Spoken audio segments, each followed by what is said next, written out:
tú eres un médico que ya se están yendo de Puerto Rico ¿Mm? y tienes que pagar un 33% de impuesto local, suponiendo que el 4% no le aplique. 33% del impuesto local. Además, pagas el impuesto al consumo más alto en toda la nación con 11.5%. Además, pagas el arbitrio del automóvil y por tanto los carros te cuestan mucho más caros, además del peaje y la crudita. Todo eso para entonces, encima de eso, 37% de impuestos sobre ingreso federal. Para entender por qué Puerto Rico se ha vuelto tan caro, es porque aprobamos un IVU, el más alto de todos, para pagar las pensiones y no reducir el tamaño del gobierno. Además, aprobamos unas patentes municipales y un impuesto al inventario para mantener la cantidad de alcaldías. Y tengo que decir las pensiones porque las pensiones son 3.000 millones de dólares. O sea, el IVU completito se va ahí.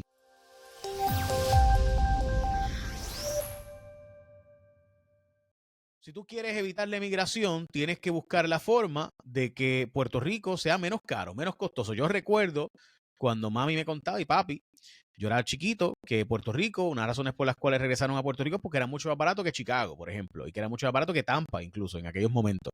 Papi vivió en Tampa mucho tiempo. Y yo recuerdo haber escuchado que Puerto Rico era una jurisdicción relativamente de bajo costo si tenías un trabajo relativamente estable. Eso obviamente era antes, particularmente antes del año 2000, 2001, 2002, cuando se dispararon los precios del petróleo, que eso aumentó sustancialmente el costo energético de Puerto Rico, donde la Autoridad de Energía Eléctrica, yo recuerdo haber echado la gasolina a 23, 24 chavos, 19 chavos en el famoso último gasolinera de allí antes del peaje de Cagua Sur. Y pues eso fue cuando en el año 2000, cuando yo me fui a estudiar a Mayagüez. Dicho eso, Puerto Rico ha estado con tal de no reestructurar su gobierno, aumentando impuestos al punto de que ha convertido a Puerto Rico en una jurisdicción extremadamente costosa. Y el mejor ejemplo de eso es que tenemos el impuesto al consumo, siendo la jurisdicción más pobre de todo Estados Unidos, tenemos el impuesto al consumo más alto de todos los Estados Unidos, con el IVA a 11.5%. Lo mismo ocurre con el arbitrio de los vehículos. El arbitrio de los carros en Puerto Rico provoca que los carros sean extremadamente costosos en Puerto Rico en comparación con otros lugares, porque, y por si acaso, en Latinoamérica son más caros todavía por un asunto de transportación y de arbitrio. Pero en el caso de Puerto Rico, de hasta 600 millones de dólares el impuesto de arbitrio de entrada. Además, el aumento en los peajes que ocurrió en Puerto Rico por la privatización para poder repagar la deuda de la Autoridad de Carreteras, que también se asumió esa deuda con la crudita.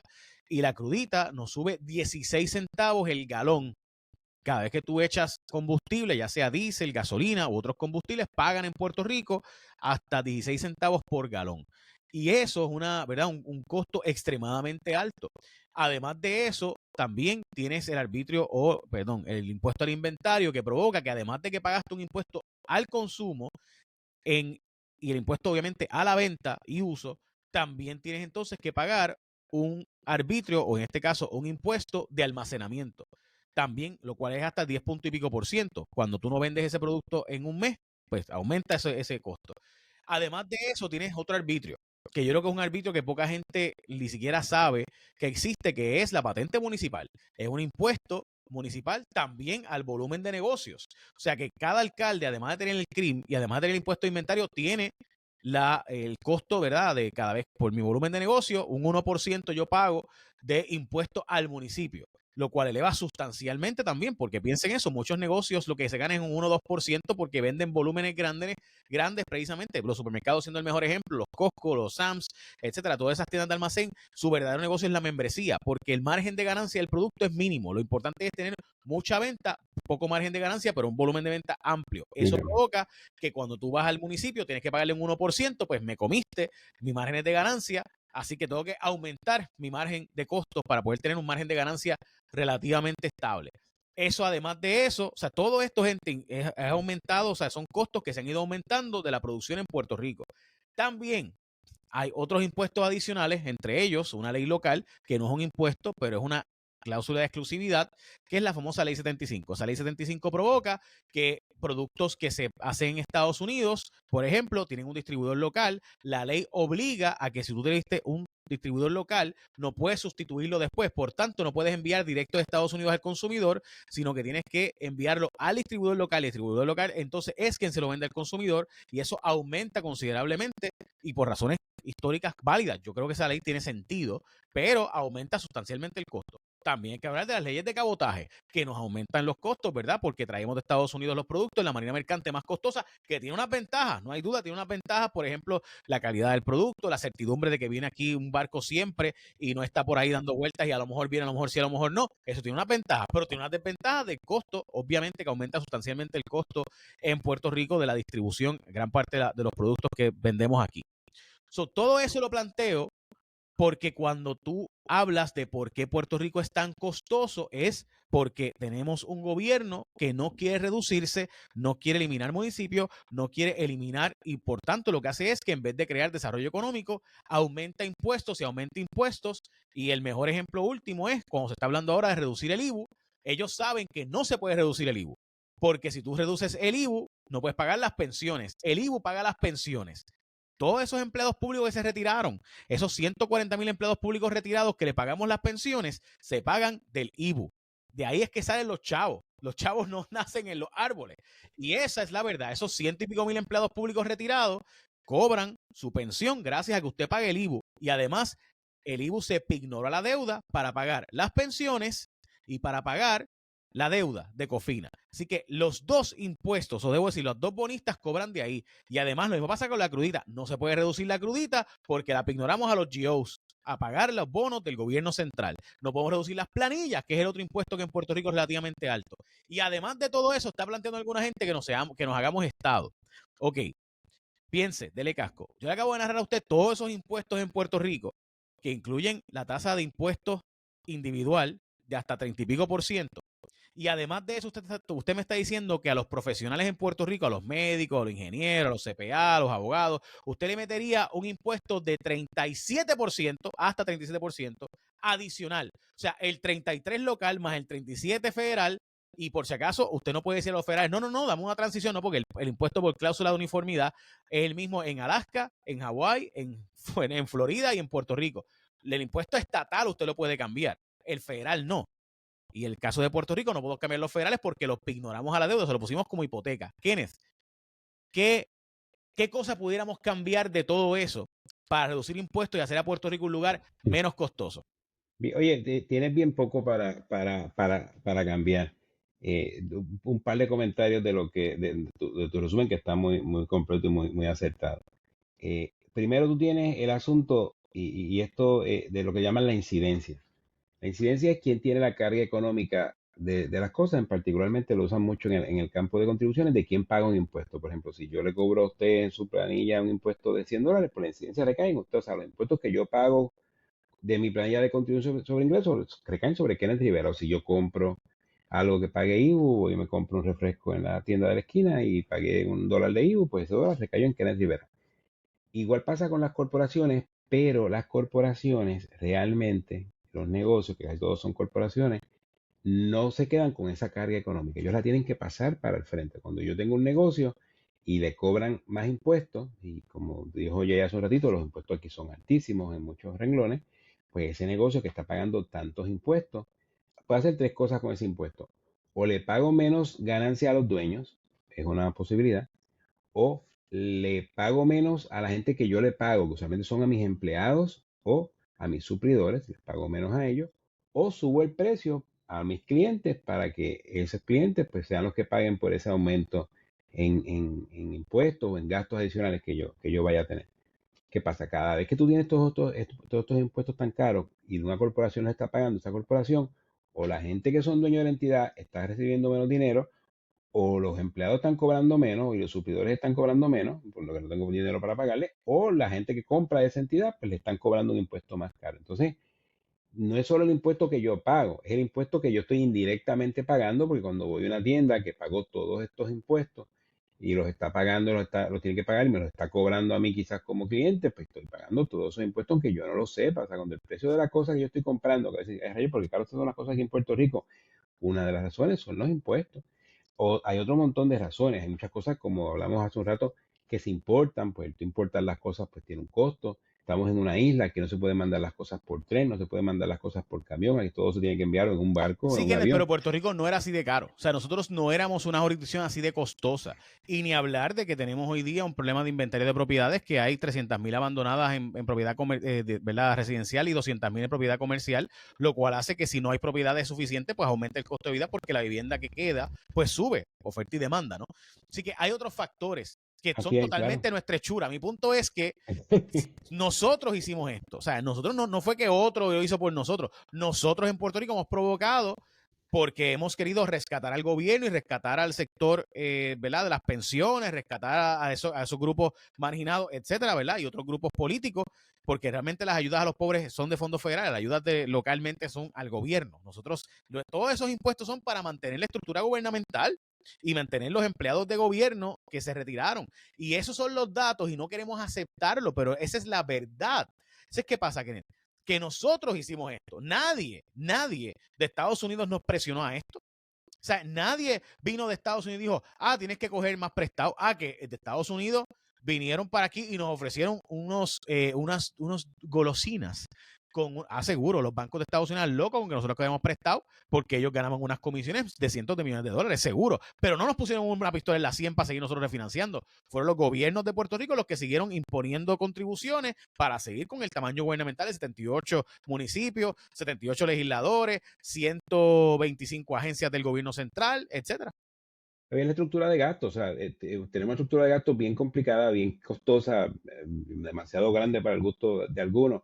Y el problema que tienes ahora es que el plan fiscal dice que yo no puedo bajar los impuestos a menos que lo sustituya con otro impuesto. O sea, si yo quito un impuesto de $100, tengo que poner otro impuesto de $100 o con algún impuesto existente, tengo que subirlo por $100. Entonces, estoy en una encajonado en que pues, los impuestos que están cobrando ahora se tienen que seguir cobrando. Entonces, y esto es una cosa también que hemos hablado un montón de veces en el pasado, Jay y yo, y en el programa hemos hablado un par de veces también, de que si yo me hago Estado, pues me va a poner las contribuciones federales y yo no puedo, tengo una cortapisa de que puedo bajar de mis contribuciones estatales, entonces de repente voy a estar pagando dos contribuciones sumamente altas a la vez. Puerto Rico ahí dejaría de que sus contribuciones sean acreditables, sino que solamente se pueden deducir las contribuciones estatales. Si nos hacemos estados, solamente se pueden deducir $10,000, como está la legislación ahora mismo. O sea que todos estos impuestos que se pagan en Puerto Rico, nada más puede deducir $10,000. Así que la carga económica contributiva que pagamos todo el mundo va a subir dramáticamente con esto, a menos que se ajuste algo. O sea, y el ajuste tal vez sería cambiar algo en el plan fiscal, pero no es tan fácil eso. O sea, porque ahora mismo No se está puesto ahí. puede hacer porque tendríamos que los bonistas estar de acuerdo de reabrir el proceso para sustituir el impuesto y esos son los datos. Y por si acaso el SALT, porque yo escucho a alguna gente que parece que no se enteró de que vino un tal Donald Trump y fue presidente y cambió las No, ¿por qué? leyes contributivas y entre otras cosas quitó el SALT. El SALT, como sale en inglés, era las deducciones que tú podías hacer y las limitó a 10,000 pesos, que es lo que toca decir State and Local Tax. O sea, el State and Local Tax que tú podías deducirle a la planilla federal ya es hasta 10,000 pesos. Después de eso no puedes deducir más nada. Y eso se hizo porque sabe que los estados demócratas son los que Era más caro. tener impuestos más altos y por tanto era para hacer que la gente se fuera a los estados demócratas para estados republicanos y con eso pues mejorar la situación económica de esos estados republicanos y disminuir los estados demócratas. Y eso pues es la historia y eso por si acaso los demócratas han tratado de cambiar eso por todos lados y ni aún teniendo mayoría en la Cámara de Representantes o el Senado lo han logrado porque los republicanos ni para el cara quieren darle para atrás a eso y por razones que yo puedo entender políticas y económicas también. Pero por si acaso, que debo decirte que a mí lo que me impresiona es que aquí se atreven a mencionar políticos que van a reducir el IVU cuando saben que eso está ignorado por sentencia federal ahí clavado el 11% porque podría reducir en teoría al 10.5, no, ¿sabes? Porque en teoría pudiera reducirlo del municipio, pero el de los municipios también está ignorado porque ellos cogieron préstamos del Banco Gubernamental del Fomento que con eso se negoció el paripasú de esos muchachos donde vinieron, o sea, los datos son que la estadidad la acaban de hacer mucho más difícil para Puerto Rico los mismos estadistas que aprobaron esos acuerdos de la deuda para repagar la deuda con la hipoteca, con la colateral de los impuestos que tenemos hoy día que no podemos reducir y que son los más altos de la nación, porque la crudita es la más alta, por lo menos que yo recuerde, porque a nivel federal hay un arbitrio, pero a nivel estatal eso, ¿verdad? Es diferente. No, y, no es común. O sea, no, por si acaso que en Puerto Rico hubo un momento que la gasolina era mucho más barata que en los estados. En Puerto Rico hubo un momento donde la gasolina valía Básicamente la comparable siempre, nuestro mercado de referencia era Luisiana y Texas, que donde están las refinerías porque venía del extranjero, así que se marcaba el precio utilizando de referencia Luisiana y Texas, que son los sectores más baratos. Pues Más ahora barato. usamos el NYMEX. O sea, o Que sea, es nacional, que es el mejor del mundo, ajá. o sea, que es un precio promedio de toda la nación. Y esos son los datos y esa es la historia. Así que cuando tú escuchas a alguien decir que va a cambiar o que va a reducir los impuestos, yo tengo que sonreír porque yo tengo que decirle, yo quisiera que tuvieras razón. ¿Qué gasto vas a cortar? O sea, tú tienes que decirme qué municipio vas a eliminar, qué agencias del gobierno vas a quitar. Porque de lo contrario, pues no está, o sea, literalmente no hay forma de que puedas, a menos que los bonistas digan, está bien, no me pagues.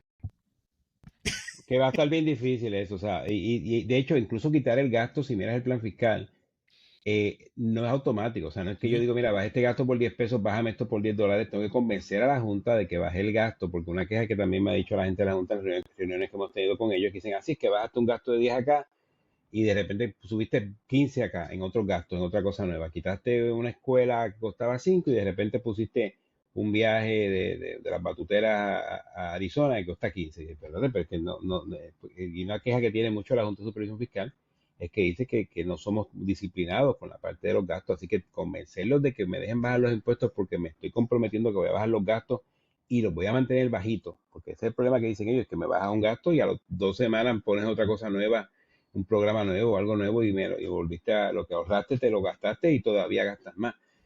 Va a ser bien difícil, o sea, va a ser bien difícil y como dice Jay, hay que convencer a los bonistas que me dejen cambiar el plan fiscal, no va a estar tan fácil de hacer eso. Es un reto grande, no es que sea imposible de hacer, pero va a ser un reto bien grande y la gente a veces dice, no, que con todo el dinero que entra aquí en fondos federales con la estadidad, vamos a estar mucho mejor y vamos a poder bajar los impuestos.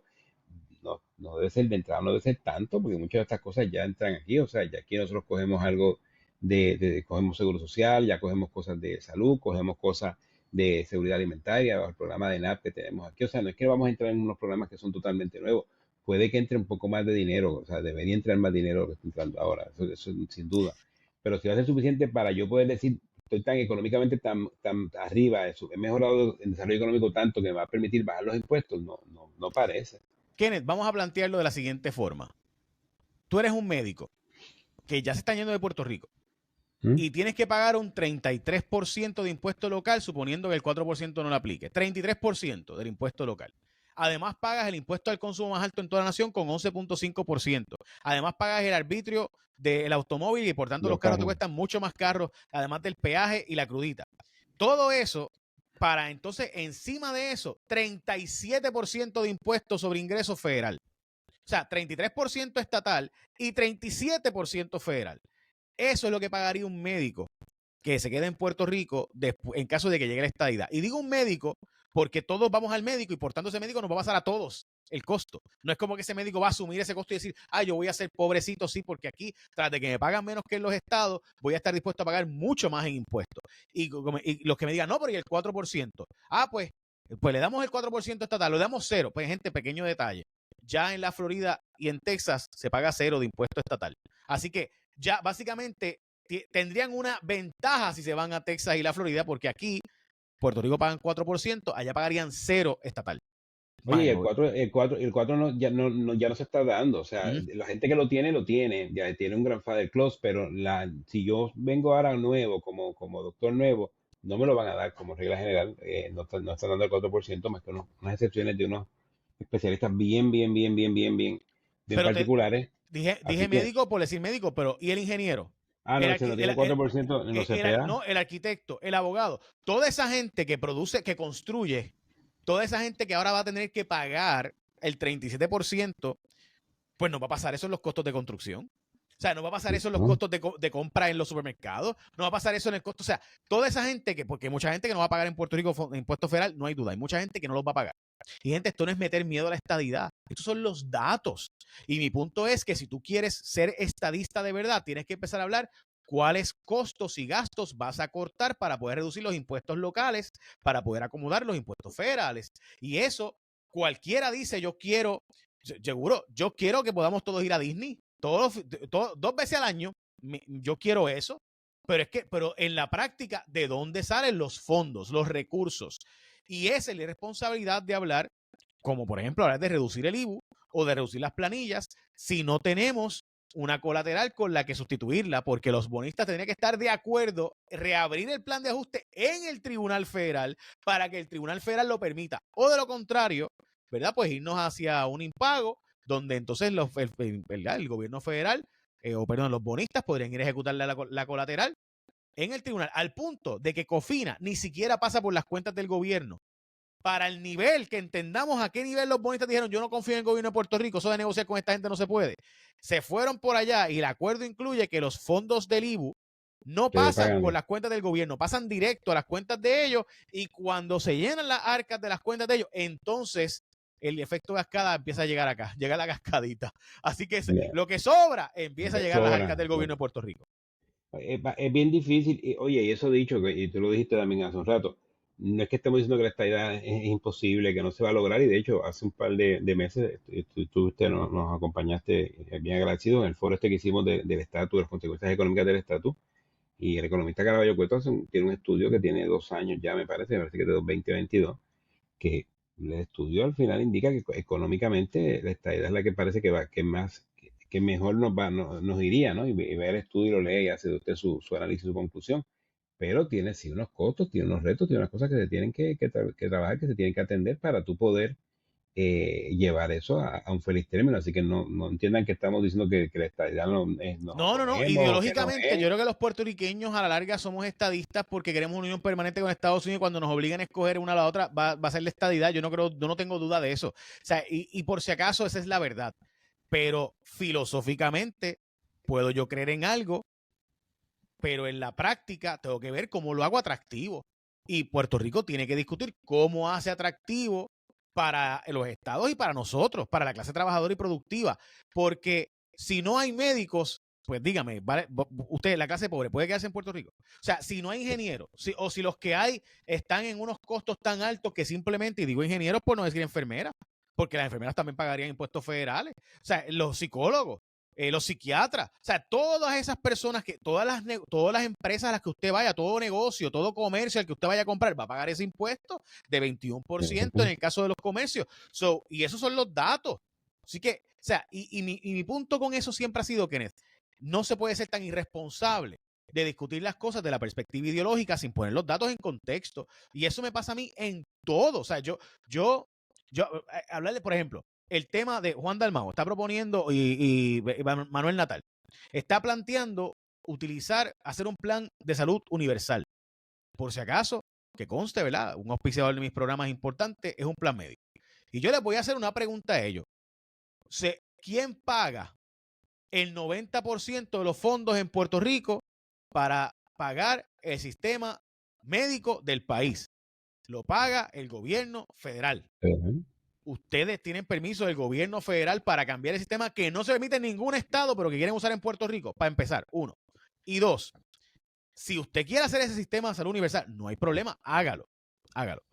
Pero tienes que hacerlo con los fondos de aquí, con los que tú tienes, no con los de allá.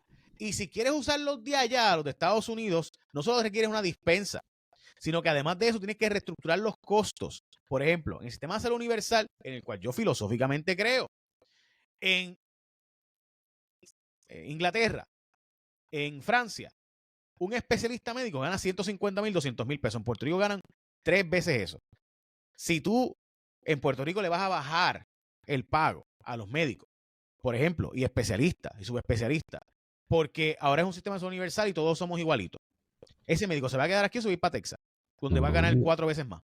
No se va a quedar. Pues chico, pues entonces me sigue. Pero qué fácil es hablar de cosas filosóficamente sin entrar en los datos en la práctica.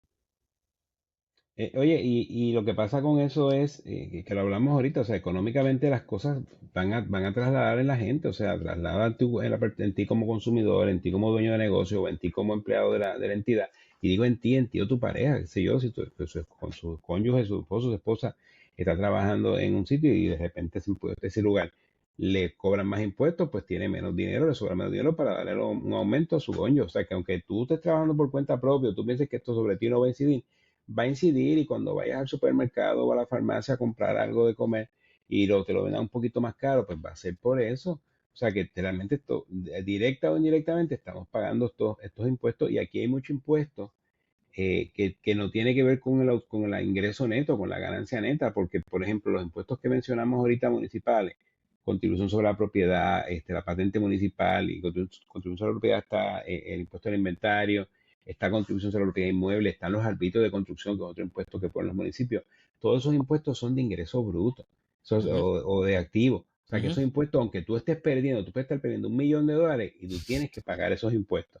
Entonces, yo he hablado con Que varios comerciantes que es un dicen, contra disparate, Kenneth, brother. por eso está cañón, que yo estoy perdiendo y de repente todos estos impuestos municipales los estoy pagando. Oye, y lo hacen así por diseño, no de mala fe, por los impuestos municipales, los equiparan mucho con los impuestos estatales en Estados Unidos.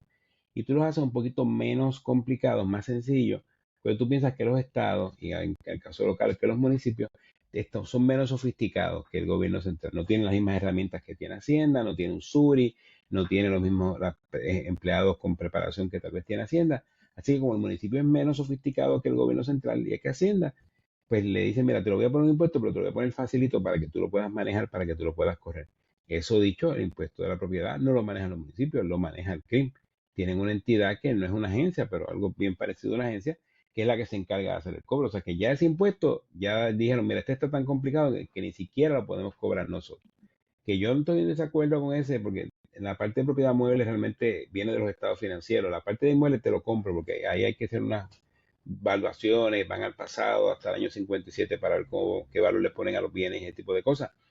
Pero eh, en el caso de otros impuestos, pues los vas a tener que seguir pagando. Entonces, un negocio que está perdiendo tiene que pagar los impuestos, pues todos esos impuestos inciden en ti, o sea, tú vas a tener que pagar todo eso. Y hay unos estudios hace 2 años, ¿te acuerdas? Que decían que estabas pagando 63 chavitos, un negocio paga 63 chavitos de la ganancia que tiene en Ujú. impuestos, que es una salvajada. O sea, Es salvaje. O sea, básicamente yo tengo un socio que me saca 63% por alegadamente darme unos servicios que no me da.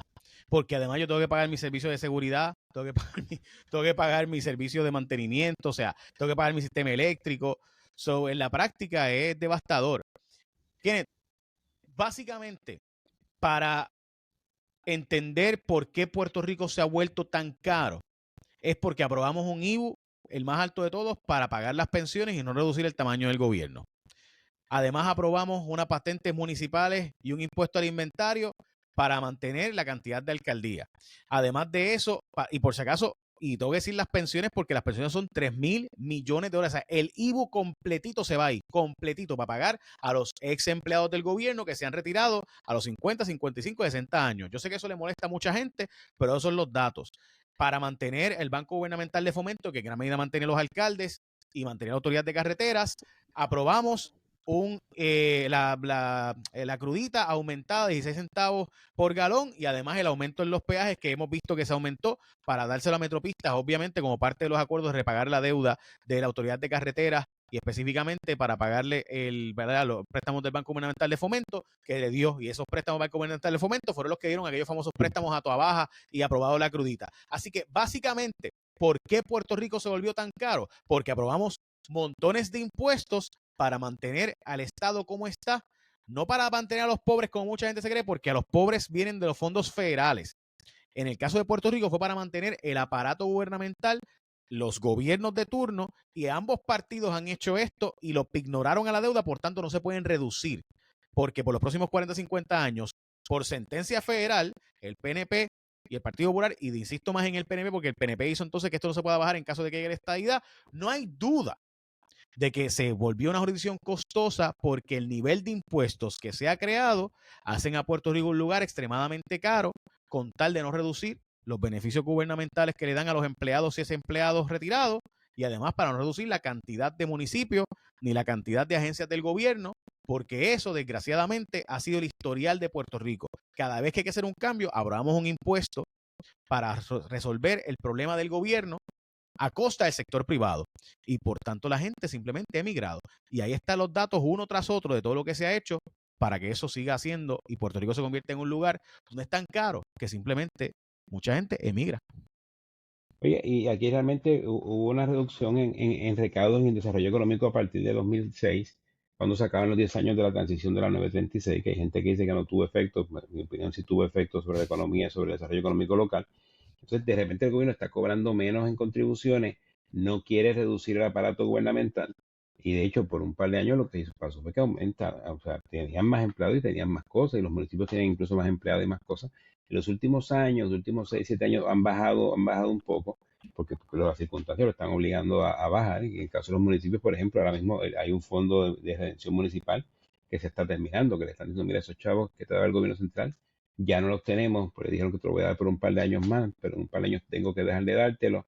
La gente, pues, hay menos negocio, mucha gente se ha ido del país, así que muchas cosas que no está entrando al gobierno, pero eso dicho, como quiera estamos pagando un montón de dinero en contribuciones y realmente la única forma es cortar cosas y otra vez nadie quiere cortar beneficios y es verdad, el grueso de los beneficios lo pagan los fondos federales, pero ni siquiera los que se pagan con fondos locales queremos que se corten, pues entonces pues van a tener que ser más eficientes los municipios, el gobierno central, la legislatura, todo el mundo como está operando. Bueno, quería tener esta conversación para fines de que entendamos por qué nos volvimos un lugar donde, si bien éramos una jurisdicción relativamente de bajo costo, ahora no es el caso. Y sin duda, la salida 936 provocó que la liquidez fuera menos, quebraron muchos bancos, por tanto la liquidez, la cantidad de dinero en cash que estaba, ¿verdad?, fluyendo Sí. ya no está, y todo lo que implica eso es todo el escenario que tenemos hoy. Nada, había que decirlo y se dijo.